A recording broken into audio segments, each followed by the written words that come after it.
और झारखंड के पूर्व सीएम रघुवर दास प्रेस वार्ता को संबोधित कर रहे हैं, सीधे आपको वही लिए चलते हैं। श्री बराइक जी और उपस्थित सभी हमारे पत्रकार बहनों और भाइयों, मैं सर्वप्रथम आप सबका इस प्रेस वार्ता में हार्दिक स्वागत करता हूं, हार्दिक अभिनंदन करता हूं। आज का प्रेस वार्ता एक जो झारखंड का ज्वलंत मुद्दा है,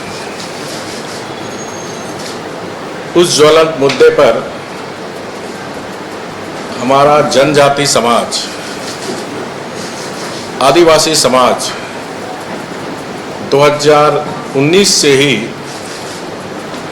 जब हमारे अबुआ राज्य में इस राज्य का मुख्यमंत्री एक आदिवासी हुआ, तो जो पेशा कानून है जो 1996 में भारत सरकार ने लागू की और करीब करीब सभी राज्यों में पेशा नियमावली प्रारूप बनकर उन राज्यों में ग्राम स्वशासन का अधिकार, ग्राम सभा को, और हमारी झारखंड में जो स्वशासन, जिसके लिए धरती आबा भगवान बिरसा मुंडा जी ने अपनी संस्कृति और देश की आज़ादी के लिए, जो हमारे गरीब आदिवासी पूर्वज, चाहे भगवान बिरसा मुंडा हो, सिद्धू कानू हो, पोटो हो, वीर बुधु भगत हो, फूलो जानो हो, तिलका माझी हो, अनगिनत लोग ने खून बहाया। खासकर भगवान बिरसा मुंडा का एक सपना था, अबुआ राज होगा, अपना स्वशासन होगा। और जो झारखंड में प्राचीन काल से रूढ़िवादी व्यवस्था, जो मानके मुंडा, जो ग्राम प्रधान की जो व्यवस्था, वो व्यवस्था लागू हो। तो आज झारखंड पूछता है, पेशा कानून कब लागू हो। आज झारखंड की जनजाति समाज, आदिवासी समाज सरकार से पूछता है कि कब हमको स्वशासन का अधिकार मिले। 5.5 वर्ष पार्ट 1 और पार्ट 2 को मिलाकर माननीय हेमंत सोरेन जी मुख्यमंत्री है।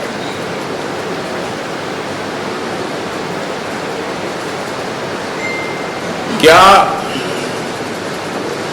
पेशा कानून लागू होने से इस सरकार को खतरा है? क्या ये झारखंड की जनता जानना चाहती है। क्या इसी मंशा के डर से आप पेशा कानून नहीं लगा रहे हैं कि अगर पेशा कानून लागू हो जाएगा तो हमारी सरकार गिर जाएगी, सरकार खतरे में पड़ जाए? ये झारखंड की 4 करोड़ जनता आज झारखंड सरकार से जानना चाहती है। जबकि हेमंत सरकार द्वारा पेशा नियमावली प्रारूप जुलाई 2023 में प्रकाशित कर पंचायती विभाग द्वारा आम लोगों एवं संस्थाओं से प्रारूप प्रतिक्रिया मांगी थी। साथ ही साथ 4 मार्च क्षेत्रीय कॉन्फ्रेंस भी हुआ था झारखंड में, जिसमें झारखंड सरकार के उद्योग सचिव जितेंद्र सिंह, अपर मुख्य सचिव पंचायती राज झारखंड सरकार राजीव अरुण एक्का जी, पंचायती सचिव भारत सरकार अतिरिक्त सचिव डॉक्टर CS कुमार, पंचायती राज भारत सरकार संयुक्त सचिव सुश्री ममता वर्मा जी, पंचायती राज भारत सरकार श्री विवेक भारद्वाज जी, अतिरिक्त आयुक्त पंचायती राज आंध्र प्रदेश श्री सुधाकर राव जी, छत्तीसगढ़ सरकार के उप निदेशक सुश्री स्टेरा खालको जी, झारखंड के पारंपरिक लीडर श्री पंचानंद सोरेन जी, सुश्री स्वप्रभा मोहंती जी, अतिरिक्त सचिव PRDW विभाग उड़ीसा सरकार, और PJ वासले, उपायुक्त PRRD तेलंगाना सरकार। इन बैठक में भी प्रस्ताव पारित करके प्रारूप जो नियमावली थी पंचायती राज विभाग झारखंड सरकार को उसको सहमति दी थी। और इसके साथ ही साथ इस पेशा नियमावली प्रारूप को फिर विधि विभाग भेजा गया। विधि विभाग के महाधिवक्ता ने भी 20/3/2024 को विधि विभाग को सहमति देते हुए विधि विभाग को भेज दिया। विधि विभाग ने भी 22/3/2024 को पेशा नियमावली प्रारूप पर अपनी सहमति दी और कहा कि यह नियमावली माननीय सुप्रीम कोर्ट तथा हाई कोर्ट के न्यायिक आदेश के अनुरूप बनाया गया। साथ ही साथ पंचायती राज अधिनियम 2021 में हाई कोर्ट तथा सुप्रीम कोर्ट के द्वारा पेशा में संवैधानिक ठहराया गया। तो झारखंड की जनता ये जानना चाहती है, जब सारी प्रक्रिया पूर्ण हो चुकी है, सभी की सहमति मिल गई है, तो कौन सा ऐसा अदृश्य शक्ति है? क्या विदेशी धर्म मानने वाले के दबाव पर ये पेशा कानून झारखंड सरकार लागू नहीं कर रही है?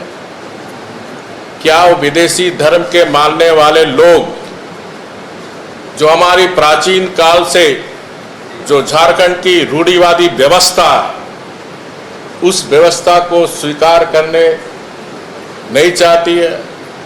उनको लगता है कि ये पंचायती राज व्यवस्था कानून बनने से विदेशी धर्म वाले लोग को कहीं न कहीं नुकसान होगा और हमारा सरना समाज, जनजाति समाज को इससे फायदा होगा, गांव समृद्ध होगा, गांव में विकास के द्वार खुलेंगे और हमारी जो सरना संस्कृति मजबूत होगी। ये सरकार को स्पष्ट करना चाहिए। और ये जो विदेशी धर्म के मानने वाले लोग हैं, ये लोग क्षेत्र में भी कन्फ्यूजन कर रहे हैं। क्योंकि मैं कल पलामू लौटने के दरमियान लेतेहार जनजाति समाज से लोग से मिला था। सबका मानना था कि पेशा कानून बनना चाहिए, लेकिन इस सरकार विदेशी धर्म के मानने वाले के दबाव में वोट बैंक और तुष्टीकरण की राजनीति के कारण अबुआ राज में, जहां एक आदिवासी मुख्यमंत्री, उनकी संस्कृति और उसके अधिकार पर इस सरकार के द्वारा हमला हो रही है। आपको मैं और जानकारी दूं कि इसी विदेशी धर्म के मानने वाले लोग जब 1996 में पेशा कानून लागू हुआ,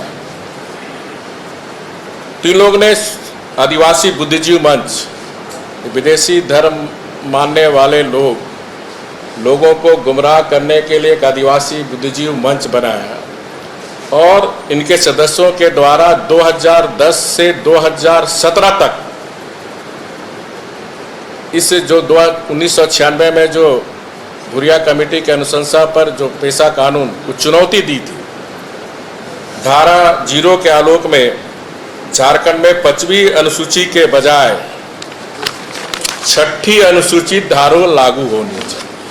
ये जो विदेशी धर्म के मानने वाले लोग हैं, ये नहीं चाहता 5वीं अनुसूची के तहत जो हमारा शेड्यूल 13 जिला है, 112 प्रखंड है, उस पर स्वशासन या जो रूढ़िवादी परंपरा वो लागू ना हो, छठी अनुसूची हो।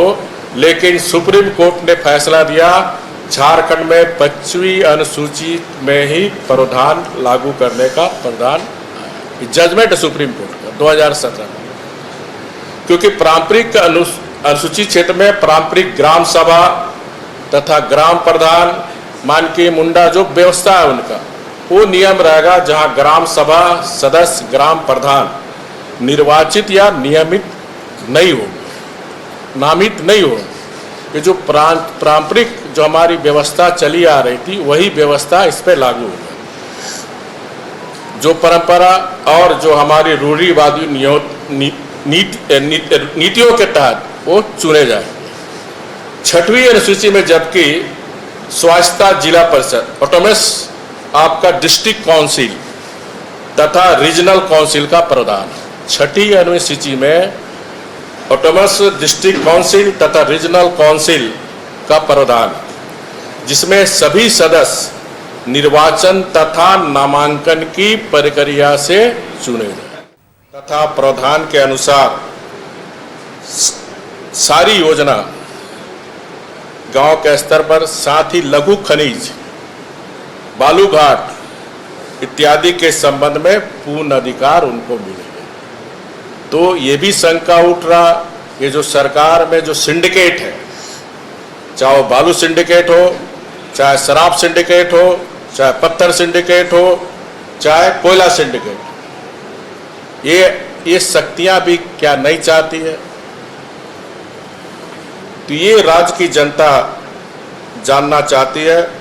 इसके साथ ही साथ मैं राज्य सरकार से विशेषकर माननीय मुख्यमंत्री हेमंत सोरेन जी से अनुरोध करूंगा कि इतिहास आपको माफ नहीं करेगा। एक सरना मुख्यमंत्री होते हुए आप विदेशी धर्म के घुटने टेक कर जो हमारा जनजाति समाज के अधिकार, संवैधानिक अधिकार पर हमला कर रहा है, तो आज भी माननीय मुख्यमंत्री से मैं फिर से अनुरोध करूंगा कि जल्द से जल्द पेशा नियमावली कानून को आप कैबिनेट में लाकर जल्द से जल्द हमारे 112 शेड्यूल में रहने वाले जनजाति समाज के हित में आप निर्णय लें। साथ ही साथ आप सबको भी पता होगा, हमारी सरकार के समय हमने जाति प्रमाण पत्र में हमने कॉलम रखा था कि किसी को भी जाति प्रमाण बनाना है तो उसमें कॉलम था धर्म का। माननीय हेमंत सोरेन सरकार 2019 में आने के बाद उस धर्म के कॉलम को हटा दिया। इससे साफ जाहिर होता है वोट बैंक के लिए विदेशी धर्म के दबाव में सरना आदिवासियों को धर्म और संस्कृति के मिटाने के लिए जाति प्रमाण पत्र में धर्म का कॉलम भी हटा दिया। मुख्यमंत्री जी उस पर भी पुनर्विचार करें, फिर से धर्म का कॉलम जोड़े ताकि हमारी सरना आदिवासी बच्चे बच्चियों को रोजगार नौकरी मिल सके, उनका हक कोई दूसरा ना छीन सके, धर्म संस्कृति भी हमारी झारखंड की बची रहे, जिसके लिए हमारे गरीब आदिवासी पूर्वज ने हुल गुलान और हुल क्रांति के द्वारा अंग्रेजों से लड़कर अपनी संस्कृति को बचाने का काम किया। मुझे इतना ही कहना था। आपका कोई प्रश्न है तो आप पूछ सकते हो। सरकार तो कह रही है कि हम पेशा लागू करने जा रहे हैं, फिर से पब्लिक डोमेन में रखा है और चर्चा होनी बाकी है। हम ऐसा कोई कदम नहीं उठाना चाहते। 5.5 वर्ष हो गए एक बार पब्लिक डोमेन में लाकर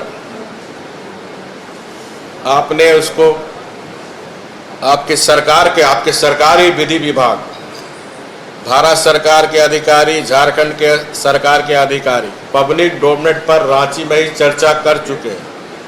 आपके पंचायती राज विभाग ने ही पब्लिक डोमेन में लाकर प्रारूप बनाया, जिसको झारखंड सरकार के विधि विभाग ने मान्यता दे दी तो ये जो आप बता रहे हैं पांडे जी, यही मेरा प्रश्न है। पेशा कानून लागू होने से क्या हेमंत सरकार को खतरा है? और इसीलिए 5.5 साल हो गए इसी तरह का बहाना बना कर इसको टालने का काम कर रहे हैं। और हमारा आदिवासी समाज का हक और अधिकार को ये हेमंत सोरेन वोट बैंक के कारण, विदेशी धर्म के प्रभाव में आकर हमारे जनजाति समाज को उसका हक नहीं दे रहे हैं। जोर से बोलिए।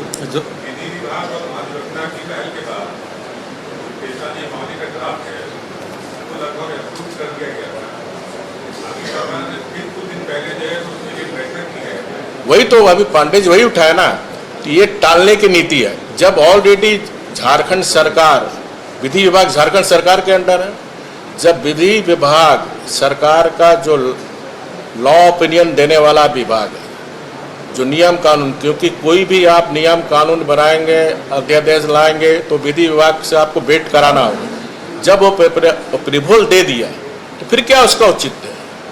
इससे साफ जाहिर होता है कि आप पेशा कानून लागू नहीं करना चाहते हैं। विदेशी धर्म के मानने वाले के दबाव में इनको डर है कहीं हमारी सरकार ही खतरे में ना पड़े। तो वही जैसे मान लीजिए ग्राम प्रधानों को ताकत मिलेगी और जिस गांव में ग्राम प्रधान दूसरा धर्म अपना लिए उस परिस्थिति में क्या होना चाहिए? फिर यही स्पष्ट है, स्वशासन मैंने स्पष्ट कहा पहले ही कि ये जो निर्वाचन की प्रक्रिया होगी जो परंपरा और रूढ़िवादी नीति के तहत होगा, तो जो हमारा रूढ़िवादी परंपरा प्राचीन काल से चली आ रही, यही तो विदेशी धर्म वाले को डर है कि हम छट जाएंगे, इनको लाभ मिल जाएगा सरना आदिवासी को, उनका जीवन स्तर ऊंचा उठ जाएगा, तो फिर धर्मांतर का धंधा चल।